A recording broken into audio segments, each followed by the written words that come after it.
A Bíblia apresenta a morte como uma realidade inevitável para toda a humanidade.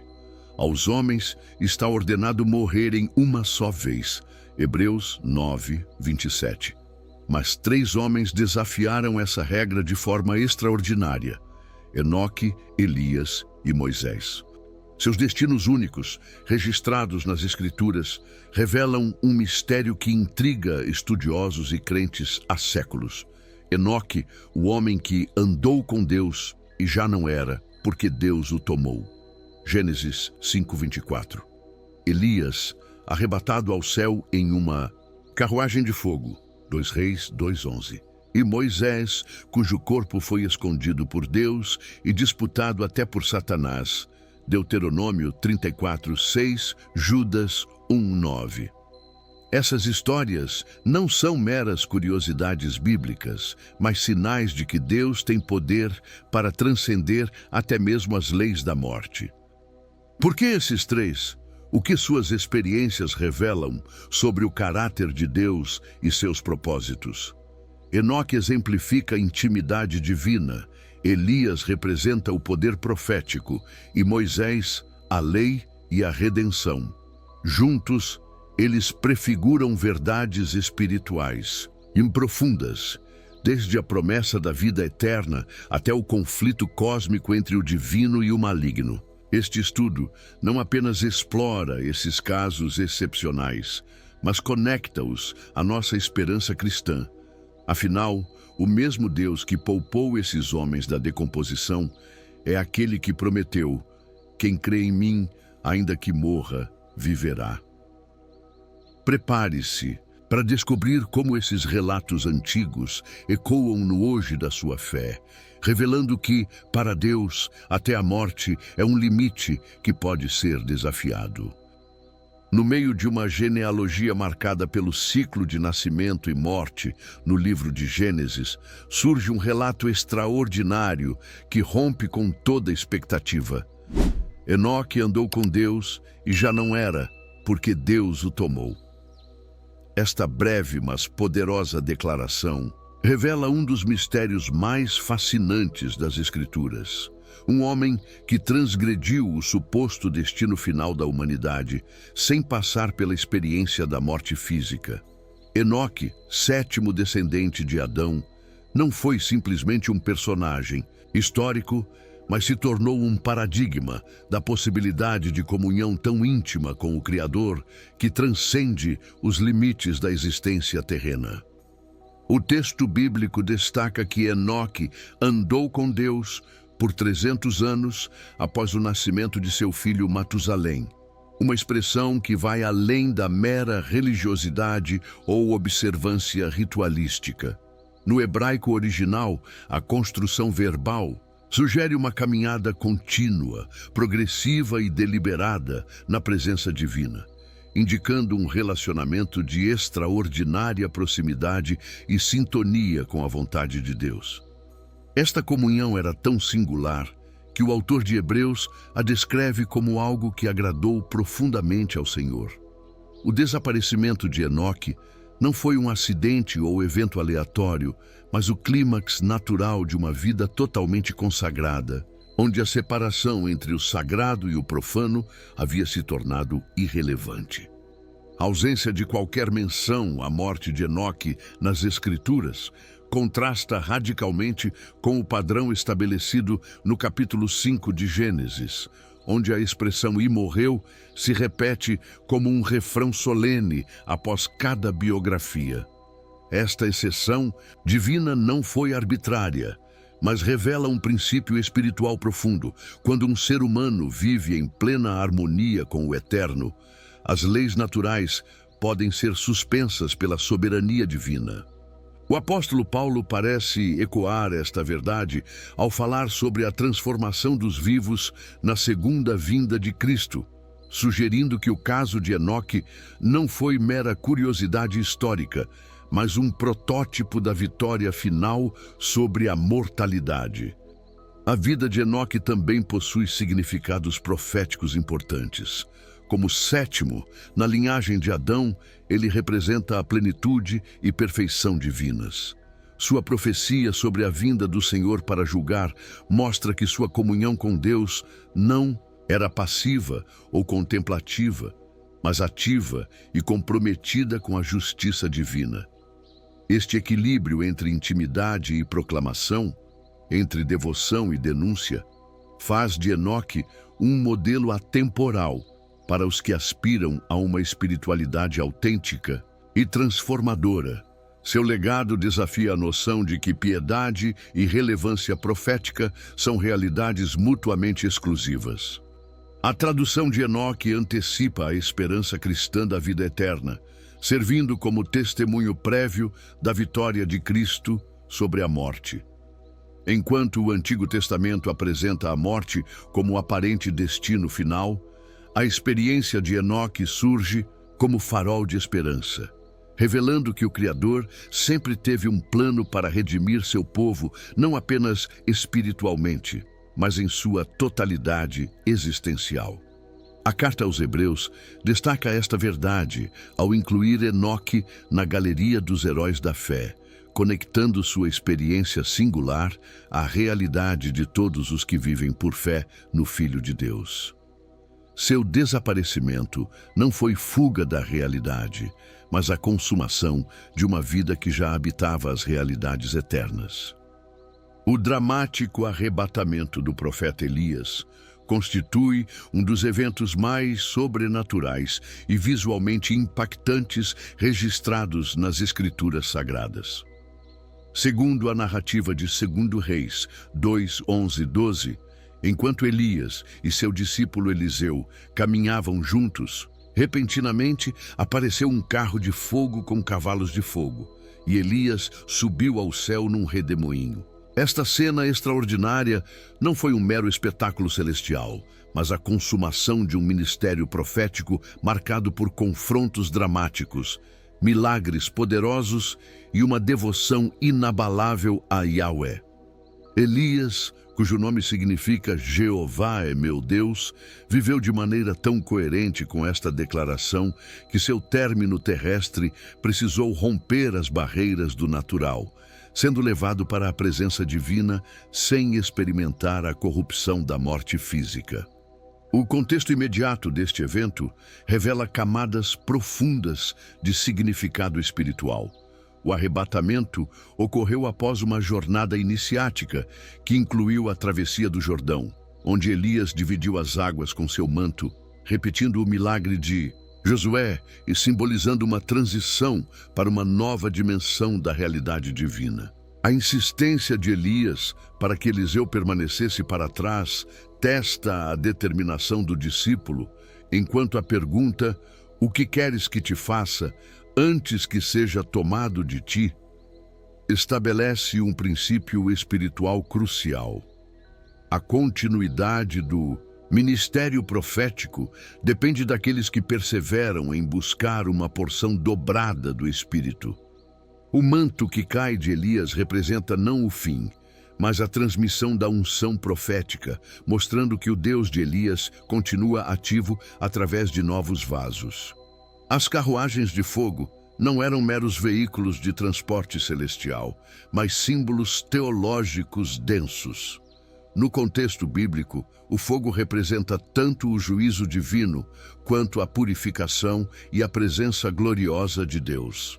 A imagem das carruagens ecoa a proteção divina mencionada no Salmo 68:17 e mais tarde na abertura do ministério de Eliseu, revelando que as hostes celestiais sempre estiveram presentes, embora invisíveis aos olhos naturais.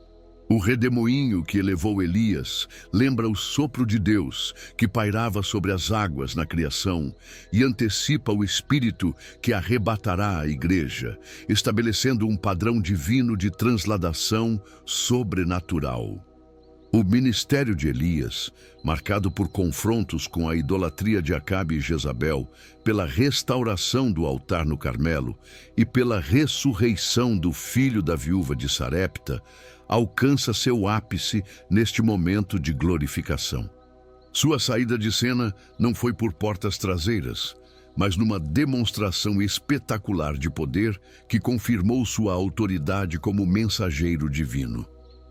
Curiosamente, enquanto Enoque foi tomado silenciosamente, Elias parte em meio a manifestações visíveis e audíveis, talvez refletindo o caráter mais público de seu ministério confrontador.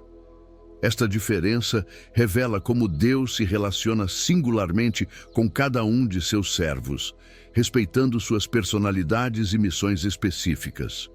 A importância teológica do arrebatamento de Elias se amplifica no Novo Testamento, onde ele aparece ao lado de Moisés na transfiguração de Jesus, representando os profetas e confirmando a continuidade do plano redentor de Deus. Sua prometida volta antes do grande e terrível dia do Senhor cria uma conexão escatológica fundamental, sendo parcialmente cumprida no ministério de João Batista e aguardando plena realização nos eventos finais. O destino de Elias desafia nossas concepções limitadas sobre a vida após a morte, mostrando que o Deus que preservou o seu profeta das águas do Jordão e do fogo do céu, também pode preservá-lo da decomposição do túmulo, antecipando a vitória final de Cristo sobre a mortalidade.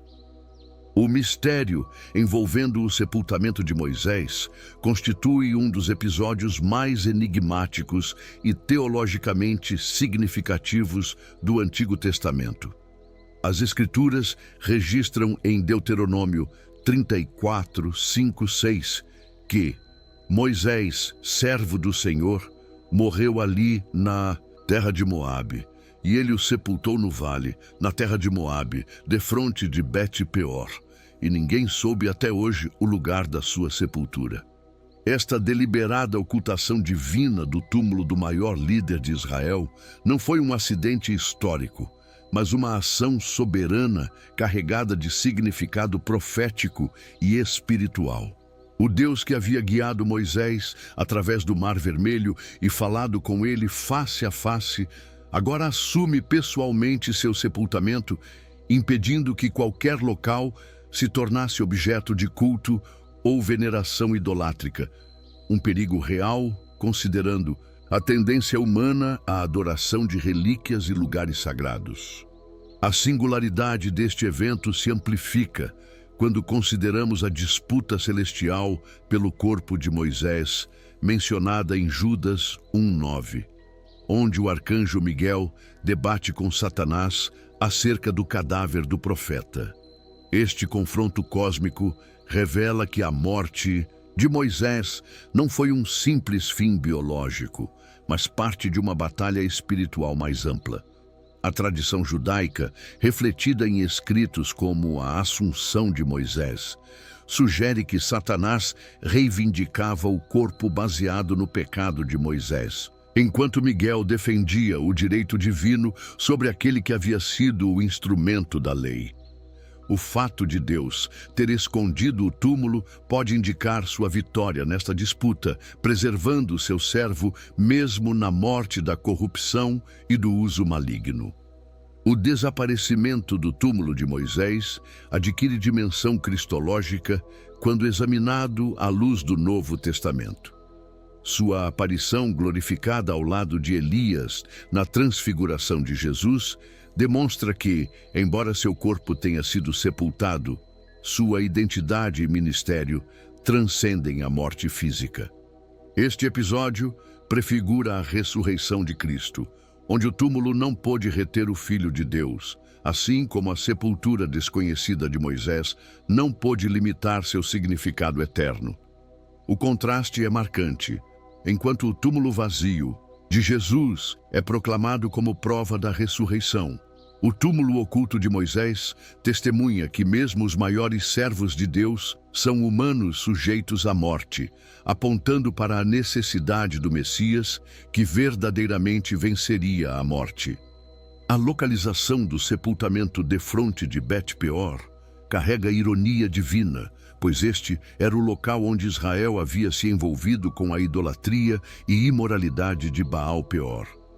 Ao enterrar seu servo neste lugar simbólico, Deus pode estar demonstrando que mesmo nos cenários de maior fracasso espiritual, Ele preserva a memória e o legado daqueles que lhe são fiéis. A ausência de um túmulo conhecido para Moisés também serviu como proteção contra a possibilidade de seu corpo ser usado em práticas ocultistas.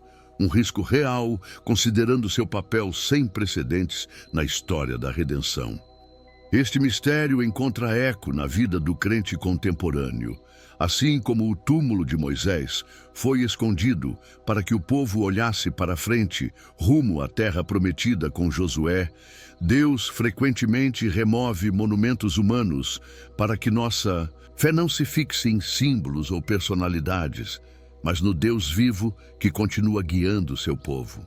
A história de Moisés termina sem um marco memorial físico, precisamente porque seu verdadeiro legado não estava em um lugar, mas na lei que apontava para Cristo, no Êxodo que prefigurava nossa libertação do pecado, e no relacionamento íntimo com Deus que todos os crentes são chamados a cultivar.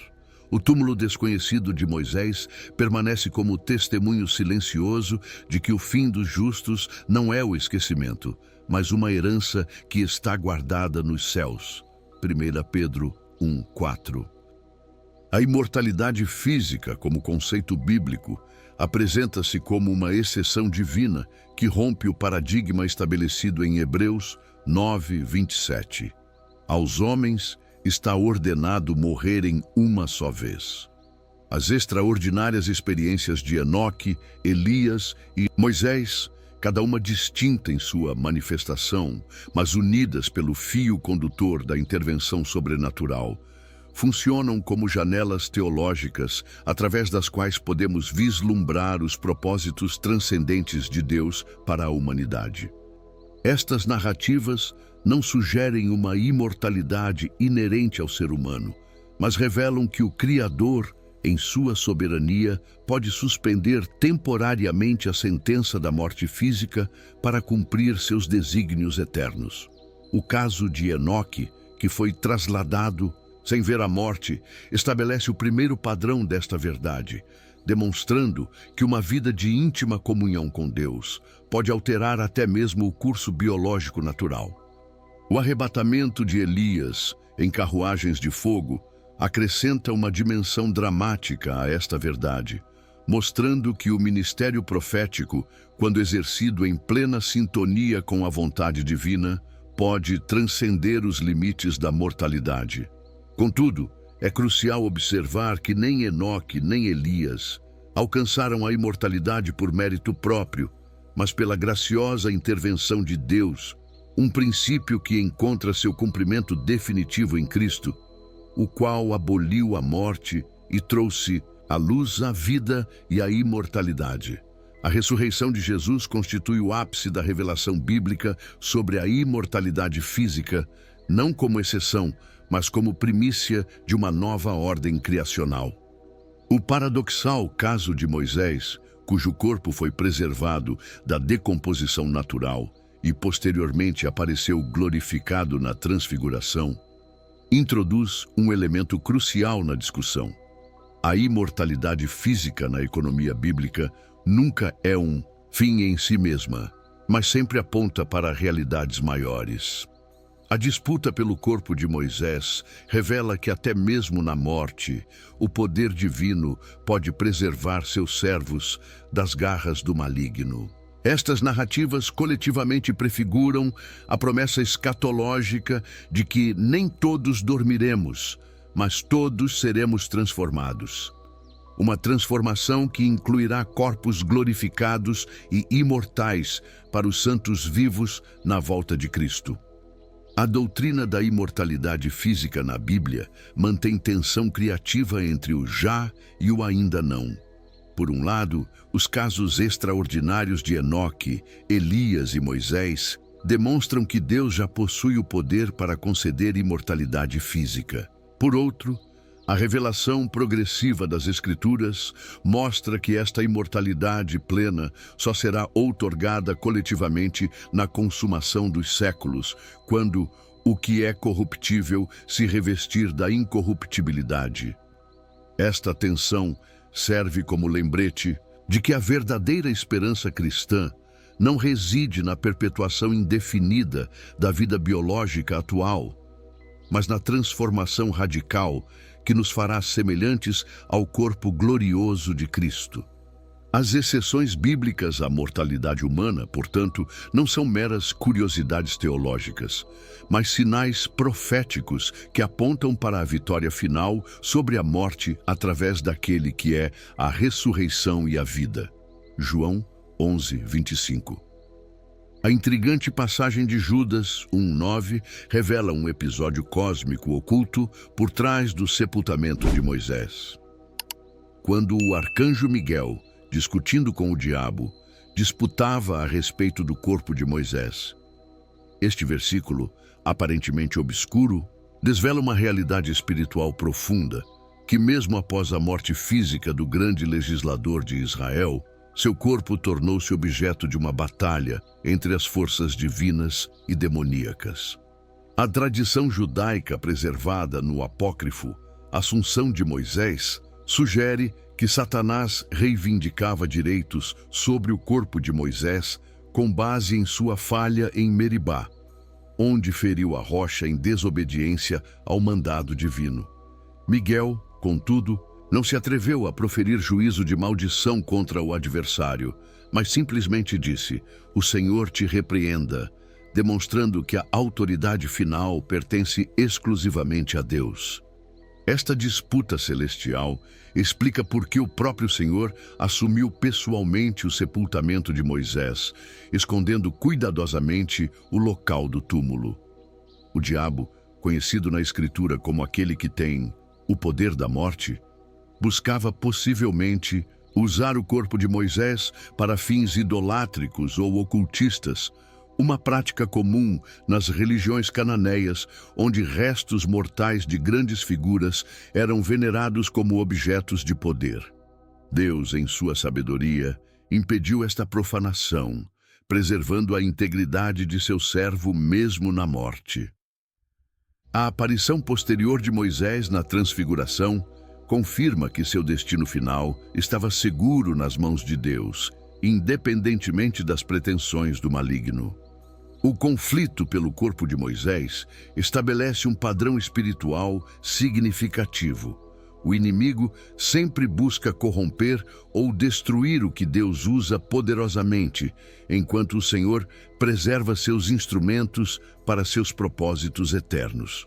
Esta batalha, invisível, prefigura a vitória de Cristo sobre a morte, quando seu corpo, ao contrário do de Moisés, não foi preservado da corrupção, mas gloriosamente ressuscitado, tornando-se as primícias dos que dormem. A disputa pelo corpo de Moisés revela que até mesmo os maiores servos de Deus são humanos sujeitos ao pecado, mas também demonstra que a graça divina é capaz de preservar seus legados além das limitações humanas e das investidas demoníacas. As extraordinárias trasladações de Enoque e Elias, separadas por séculos de história bíblica, formam um intrigante padrão profético que ecoa poderosamente nos eventos escatológicos. Enoque, o sétimo da linhagem de Adão, foi arrebatado antes do dilúvio, um juízo global que purificou a terra, enquanto Elias foi levado ao céu antes do exílio assírio e babilônico, juízos nacionais sobre Israel. Esta simetria não é acidental. Ambos representam o princípio divino de preservar os justos antes de derramar juízo, prefigurando o arrebatamento da igreja antes da grande tribulação. Seus ministérios, embora distintos no contexto histórico, Enoque como profeta primitivo contra a impiedade antediluviana e Elias como reformador numa era de apostasia israelita, convergem em sua mensagem essencial: anúncio do juízo divino sobre o pecado e chamado ao arrependimento. A profecia de Malaquias 4:5 sobre o retorno de Elias, antes que venha o grande e terrível dia do Senhor, estabelece uma conexão direta entre o ministério trasladado e os eventos do fim dos tempos. Jesus confirmou que esta profecia teve cumprimento parcial em João Batista, o qual veio no espírito e poder de Elias, mas deixou espaço para um cumprimento mais completo no período pré-messiânico. Curiosamente, o livro do Apocalipse descreve duas testemunhas proféticas que operam com poderes reminiscentes tanto de Elias quanto de Moisés, sugerindo que o princípio ministerial de Enoque e Elias, combater o mal com unção sobrenatural, se manifestará plenamente na grande tribulação. Enoque, como profeta da justiça primordial, e Elias, como reformador da aliança mosaica, representam os dois grandes fluxos da revelação profética que culminarão nos últimos dias: o chamado universal ao arrependimento e a restauração das verdades fundamentais da fé. Seus destinos extraordinários, um trasladado silenciosamente, outro em triunfo celestial, ilustram as diferentes maneiras como Deus preserva seus servos em meio ao julgamento. A ausência de registros sobre suas mortes físicas os tornam tipos proféticos dos santos que serão transformados num abrir e fechar de olhos quando Cristo voltar. Seus paralelos biográficos sugerem que o fim dos tempos verá não apenas a manifestação do anticristo, mas o surgimento de ministérios poderosamente apostólicos que, como Enoque e Elias em suas gerações, confrontarão o mal com intrepidez sobrenatural. A conexão entre estas duas figuras trasladadas se completa na teologia do Novo Testamento. Enoque representa os gentios que andaram com Deus pela fé, enquanto Elias simboliza o remanescente fiel de Israel. Juntos, prefiguram a união de judeus e gentios em Cristo, ambos preservados pelo poder divino nos últimos dias. Seus ministérios, marcados por confronto com sistemas corruptos e demonstrações do poder de Deus, estabelecem o padrão para a Igreja do fim dos tempos, que operará com o espírito e poder de Elias, combinado com a perseverança de Enoque, proclamando o retorno iminente de Cristo enquanto caminha em íntima comunhão com o Pai. A extraordinária experiência de Enoque, Elias e Moisés terem seus destinos marcados por intervenções divinas que desafiaram a normalidade da condição humana, não foi um privilégio arbitrário, mas o resultado de padrões espirituais consistentes revelados em suas vidas. As Escrituras destacam que Enoque andou com Deus de maneira tão intensa e contínua que sua existência terrena foi absorvida pela realidade celestial. Este verbo andar, no original hebraico, implica um caminhar progressivo, deliberado e em estreita comunhão. Não meros momentos de espiritualidade, mas uma vida inteira modelada pela presença divina. Elias, por sua vez, demonstrou uma coragem profética incomum ao enfrentar sozinho os profetas de Baal e uma persistência que o fez orar 7 vezes até ver a chuva da restauração. Moisés, descrito como o homem mais manso da terra, alcançou um nível de intimidade com Deus sem precedentes. Com ele falo face a face. Êxodo 33:11. O denominador comum nestas 3 vidas foi uma obediência radical que transcendeu as convenções de suas épocas. Enoque viveu como estrangeiro numa geração pré-diluviana marcada pela violência e corrupção. Elias permaneceu fiel quando todo Israel se dobrou a Baal. Moisés renunciou aos privilégios do Egito para sofrer com o povo de Deus. Suas recompensas especiais, a trasladação, o arrebatamento e o sepultamento divino, não foram concessões mágicas, mas respostas orgânicas a vidas totalmente consagradas. A carta aos Hebreus revela o princípio espiritual por trás destes eventos. Sem fé é impossível agradar a Deus. E cada um destes homens demonstrou fé em circunstâncias extremas. Enoque agradou a Deus antes mesmo do estabelecimento da lei ou dos profetas. Elias operou milagres que desafiaram as leis naturais. Moisés perseverou ao ver aquele que é invisível. Hebreus 11, 27. Estas experiências únicas também cumpriram propósitos teológicos maiores no plano redentor. Enoque, como sétimo depois de Adão, tornou-se símbolo da perfeição divina e precursor da vitória sobre a morte. Elias representou o poder profético que prepararia o caminho para o Messias. Moisés, cujo corpo foi disputado, prefigurou a batalha entre vida e morte que Cristo resolveria na cruz. Seus privilégios não foram meras recompensas pessoais, mas sinais proféticos para todas as gerações, demonstrações palpáveis de que para Deus todas as coisas são possíveis. A graça que operou em suas vidas continua disponível hoje, pois o mesmo Deus que os honrou de maneira tão singular promete que aquele que vem a mim, de modo nenhum o lançarei fora. Suas histórias nos convidam não à admiração passiva, mas à emulação ativa de sua fé e devoção. A aparição de Moisés e Elias na transfiguração de Cristo desencadeou séculos de debate teológico sobre a possibilidade de que estes homens tenham retornado à Terra em missões específicas. A presença física de Moisés, cujo corpo havia sido sepultado por Deus, e Elias, arrebatado vivo ao céu, no Monte da Transfiguração, sugere um retorno temporário que desafia nossas compreensões convencionais sobre o estado intermediário dos mortos. Alguns teólogos argumentam que este episódio estabelece um precedente bíblico para aparições físicas de santos do Antigo Testamento em momentos cruciais da história da redenção, enquanto outros veem o evento como único e cristocêntrico, sem implicações para outros períodos históricos. A tradição judaica, refletida no apócrifo Assunção de Moisés, alimentou especulações sobre visitas de Moisés após sua morte, enquanto o próprio Jesus sugeriu que João Batista cumpriu parcialmente a profecia do retorno de Elias, embora não através de uma reencarnação, mas no espírito e poder do profeta. Lucas 1,17.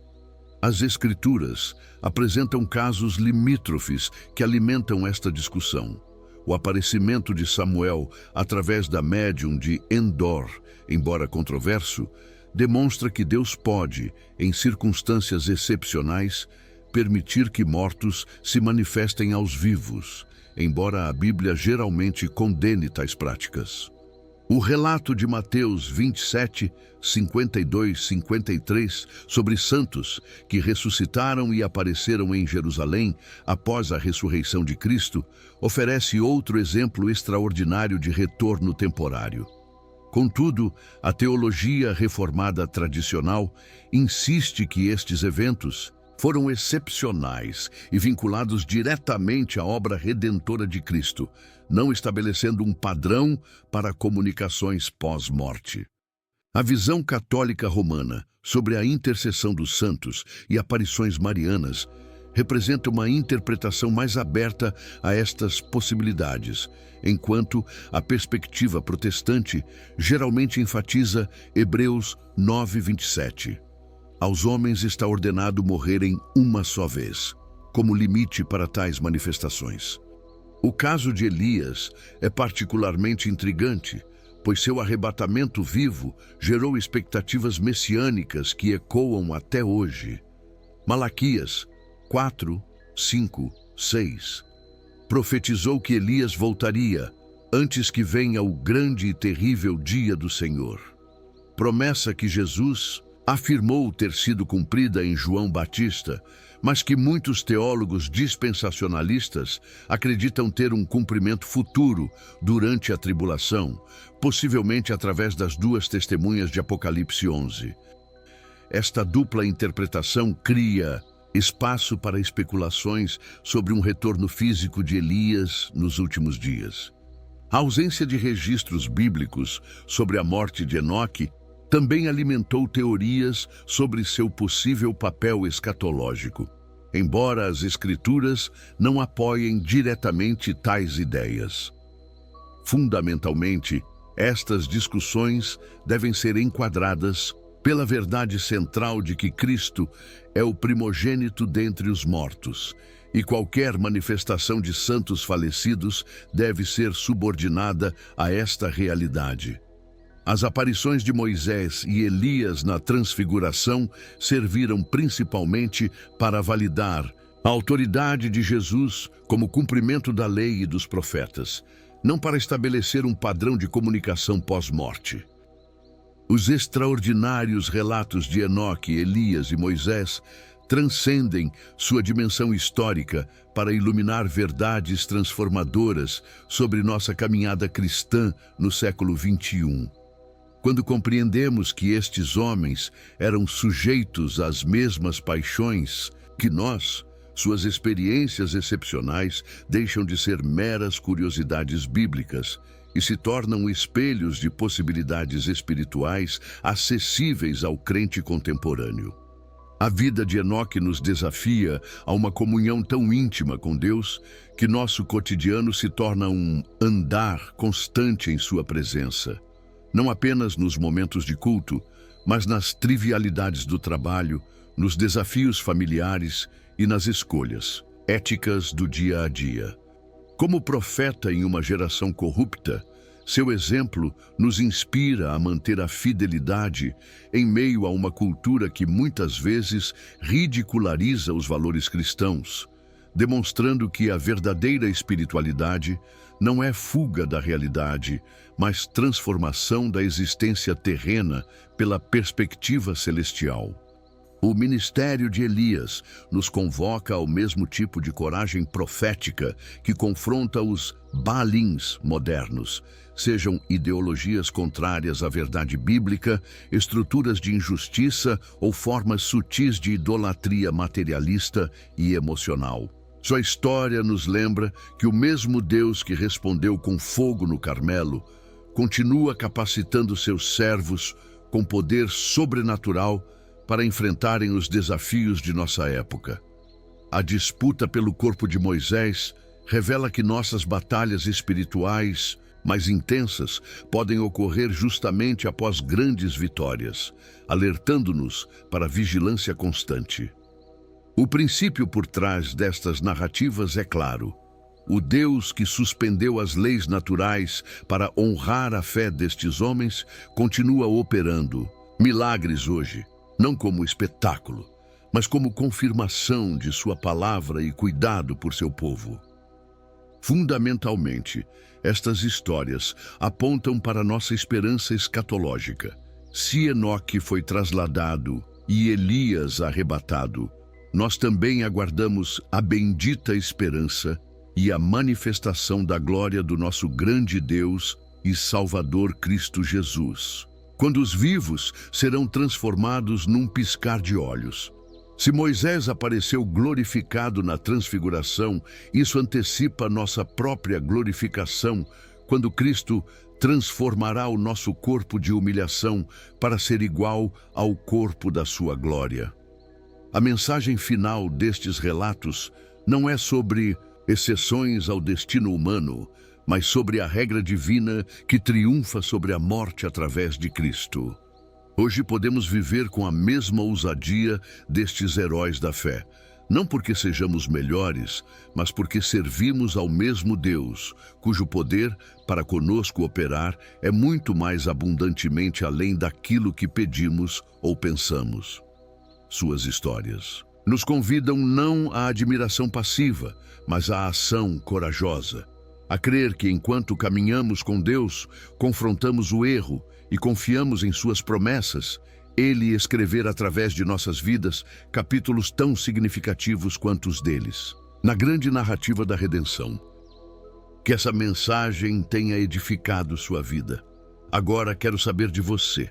O que Deus falou ao seu coração hoje? Deixe seu comentário aqui embaixo. E se Deus te abençoou, compartilhe com alguém que também precisa ouvir essa palavra. Não se esqueça de deixar o like e se inscrever no canal, para continuar recebendo conteúdos que vão fortalecer sua fé. Que Deus o abençoe poderosamente. E até o próximo vídeo.